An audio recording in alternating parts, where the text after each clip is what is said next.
मनाली का रहस्य 1990। पार्ट 2। अनिरुद्ध का रहस्यमय आकर्षण। जंगल से वापस आने के बाद भी अनिरुद्ध को शांति नहीं मिली। उसके मन में जंगल की ओर एक अजीब सा आकर्षण था। रातों को उसे अजीब सपने आते जिनमें जंगल की आत्मा उसे बुलाती। धीरे धीरे वह अपने दोस्ती से दूर होता गया और जंगल के विचारों में खोया रहने लगा। दोस्तों की चिंता, मीनाक्षी, राजवीर और आयशा अनिरुद्ध की चिंता में थे।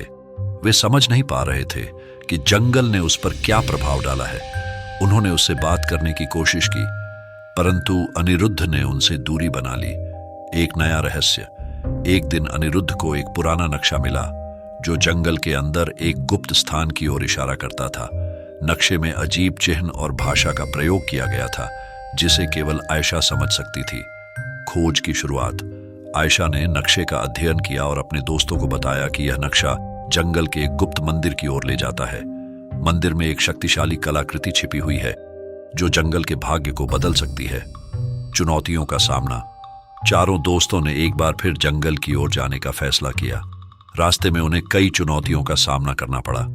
जंगल के जीवों, अंधेरे जादू और खतरनाक जालों से बचते हुए वे धीरे धीरे गुप्त मंदिर की ओर बढ़ने लगे। गुप्त मंदिर का रहस्य। मंदिर तक पहुंचने पर उन्हें पता चला कि यह एक प्राचीन सभ्यता का अवशेष है। मंदिर के अंदर एक विशाल मूर्ति थी जिसके हाथ में एक शक्तिशाली क्रिस्टल था। क्रिस्टल में जंगल की ऊर्जा का सार छिपा हुआ था। अनिरुद्ध का परीक्षण। जैसे ही अनिरुद्ध क्रिस्टल के पास गया, मूर्ति जीवित हो गई और उसने अनिरुद्ध को चुनौती दी। मूर्ति ने कहा कि केवल वही व्यक्ति क्रिस्टल को प्राप्त कर सकता है जो जंगल के प्रति सच्चा प्रेम और सम्मान रखता है। अनिरुद्ध का परिवर्तन। अनिरुद्ध ने मूर्ति के सामने अपनी भावनाओं को व्यक्त किया। उसने बताया कि जंगल के अनुभवों ने उसे बदल दिया है और अब वह जंगल की रक्षा करने के लिए अपना जीवन समर्पित करना चाहता है। क्रिस्टल की शक्ति। मूर्ति अनिरुद्ध की सच्चाई से प्रभावित हुई और उसने उसे क्रिस्टल प्रदान किया। क्रिस्टल के स्पर्श से अनिरुद्ध में एक नई शक्ति का संचार हुआ। वह अब जंगल की भाषा को समझ सकता था और जंगली जीवों से बातचीत कर सकता था। जंगल का नया रक्षक। अनिरुद्ध जंगल का नया रक्षक बन गया। उसने अपनी शक्तियों का उपयोग जंगल की रक्षा करने और उसकी प्राकृतिक सुंदरता को बनाए रखने के लिए किया। दोस्ती का महत्व। इस कहानी में दोस्ती की ताकत और प्रकृति के प्रति सम्मान का संदेश दिया गया है।